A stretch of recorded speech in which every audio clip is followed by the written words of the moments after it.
My 7+ telephone version of it was way off. You were generous with the comment of like a few things. Yeah. I may have colored like over the lines of the drawing. So I appreciate the story because here's why I think it's interesting. And I will forever work hard to tell the correct version of it now. So thank you for that too. What's interesting about it is you described, a culture of experimentation. You described that you were going in with observation and trying to leverage something in terms of opportunity. Yeah. What I'm interested in hearing about, because you've done it twice now, like for lack of a better way to put it, you've built two very successful partner programs. They're different though, inherently so. Very different. But but what I'm hearing is at its core, it's experimentation. It's observation, experimentation. And I talked about this a couple of weeks ago with another guest. I said, is building a partner program, this is my kind of theology, is building a partner program actually the scientific method from high school? Like, is it at its simplest form, I had an observation, so I formed a hypothesis, I ran an experiment, and I came to a conclusion at the end. Yeah. Do you think that, like, if I'm a leader in an organization that I'm tasked with starting one, or maybe I inherit what could be a dumpster fire of a program already, how much of getting this right, doing it the right way, is really just that, the idea of like the scientific method played out, observation, hypothesis, some, execution, guidelines that like. I can get on a call with somebody who's selling MarTech to marketing agencies, and in like 30 minutes, I can figure out, does it make sense at all? And if it does, like, start with these two things. So like, I think there is a bit of a framework that I follow, but within that framework, there's a lot of flexibility. And because, like you said, there are very different ways to build out an agency partner program. But to your question, is it the scientific method? I think, yes, especially when it comes to zeroing in on like the value prop. It might be a little like tired to use this, but it's like a partner program, like product fit almost, where, it's not product. Yeah, I always talk about partner market fit. Yeah. Do you have a fit between what your product does and what the partner needs or what their clients need? And can you align all three of those? It's like the clients need, the agencies need, and the company's product. So I think most companies, they'll look at something like a HubSpot. HubSpot's not the only one. MailChimp has lots of companies. Constant Contact before HubSpot had lots of agencies using and reselling. And they look at those companies and say, all right, it's time for us to build a partner program. And I think the way they approach it is like, we have a great product. Our direct customers love it. Therefore, our partners should also love it. And they should want to bring it to their clients. They can't wait. Right. They're lining up at the door to buy all the things and sell them. Exactly. But that doesn't work. Like, especially now, agencies have they could choose. There's thousands of products they could choose to resell. And so like that alone is not a reasonable reason for them to want to adopt your product and start representing it to their clients, or recommending it, or implementing it for them. Yeah. All right. So I enter into the scientific method, but I enter with this preconceived notion of better together stories. There's a theme that keeps coming up in my conversations with folks across partner, like whatever capacity they're in. Mm-hmm. And it's the idea that like we should be selling, yes, to your point, end-to-end value. The service provider, the technology company should be selling value to a partner. That partner then should be delivering that value to the customer. Customer should be reciprocating that ROI right back. And like you should build, as we would, use a buzzy term, the flywheel, but this mechanism where you've got value in those three different stages. I think it all comes back to, there's a statement I keep hearing around better together stories. The idea that like, if all of those three organizations use the collective solution, that everybody wins, kind of that rising tide lifts all ships methodology. But you made the comment about what I call it this way, I label it this way because it's the only way I can think about it, but partner market fit. The idea that like when you make these observations, when you look at the way that the end-to-end value is delivered to your customer, if it aligns in terms of the partner should sit in between, then to your point, then you consider building a program, not my customers are happy, therefore I should have somebody else selling this software as well. Yeah. So that needs to be true. Like if the product is so easy to use and the partner's never going to use it, and on behalf of their client, or not even there's no need to even teach the client how to use it. Like that can be done through a webinar or 2 hours of training. Like, I don't think there's a lot of reason to have a partner program sit in between there.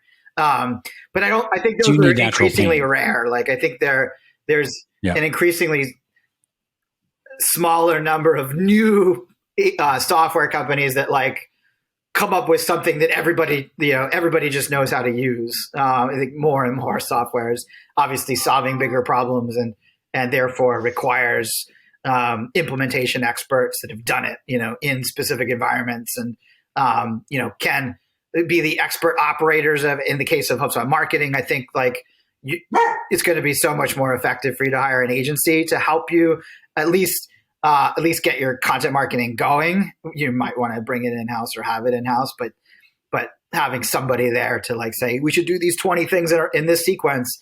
And this is how the, step 5 connects to step 10. I think like having someone who's done that before is a big deal. So yeah, I think I agree with your premise that you shouldn't insert partners if they're not needed. But I also think that there's very few software products out there where partners aren't needed these days, especially newer or smaller companies that are just getting going.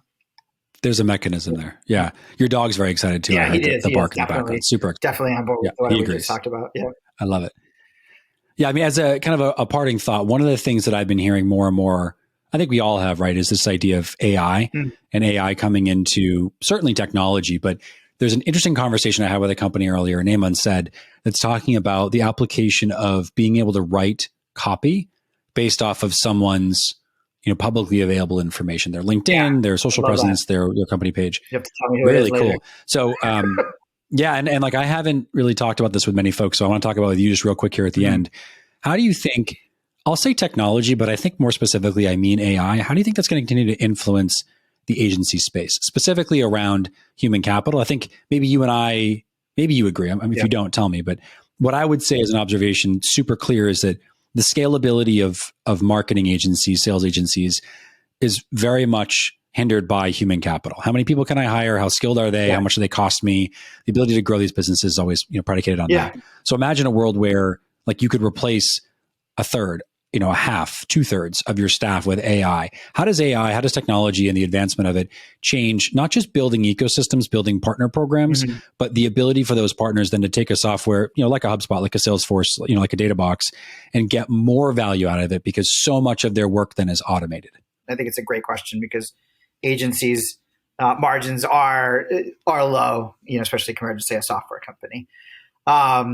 I think I talk to Paul Reitzer once in a while. He's written a book on this. He runs the Marketing Artificial Intelligence Institute.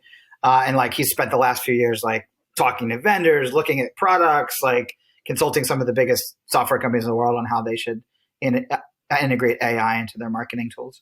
And so I think it's like still unknown what AI is going to do for marketers, whether it's like a tool that makes them more efficient or a tool that eliminates their role in some cases. So I don't know. I wouldn't hazard to guess. I think what we've seen so far, Chat GPT and Jasper, like they're really maybe research or writing assistants. Like I think maybe coming up with a first draft that just gives you an outline to follow or something to like, so you don't have to think about the basics or like tools that maybe help with the final editing. Like that's where I see it happening first. I write a lot. And everything I write comes from my personal experience. It's not coming from the web. And so like, just can't see AI replacing that. I could see it augmenting that. Like if there was AI out there, like you said, that could like read through all of my LinkedIn posts, the 50 blog posts I have on the HubSpot blog and then take some cues on what I want to write about next. Like I'm sure I don't mind repeating myself in different ways, in different contexts. And so I could see that being valuable, but I just can't see it replacing. And I think that if all you're doing is writing content that's like repackaged to what's on the internet, like that just doesn't work anymore unless you have the domain authority of a HubSpot or something. I'm not saying you guys do that with your content. I'm just saying you could get away with that. Whereas everybody else in the world can't get away with that because we're just not going to rank if we produce copycat content.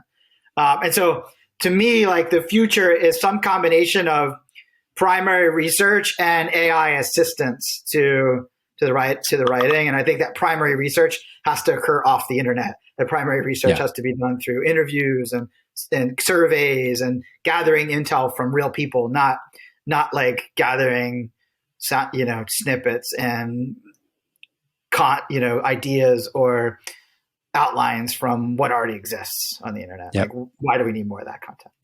No, it's a great call. And I think it's a good way to wrap up, because for me, it's interesting. I talked to a company, gosh, it's probably 2 years ago now. I advised them for a quarter on this idea of, they had actually, what you're describing, they had built a tool that would consume all of your internet presence, every article you'd wrote, every social post, everything, if you let it.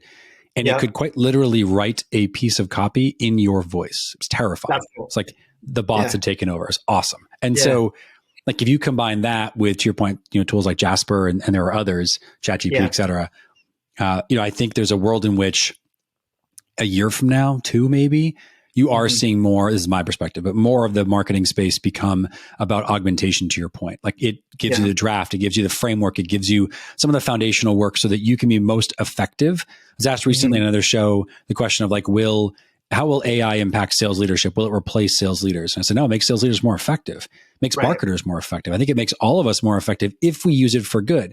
And I think people like, Elon Musk would say, like, if you use it for bad, then I should say live in this recording, like, I love you, AI, please be nice to me, because ultimately it'll take over the world or whatever. And there's that too. Exactly. It's been fun, Pete. Honestly, I had a good chat with you. I enjoyed it. We'd love to have you back on the show. Thanks for the time. Thanks for the insight and conversation and value. If folks want to get in touch with you, where do they find you on the internet? How do they reach out?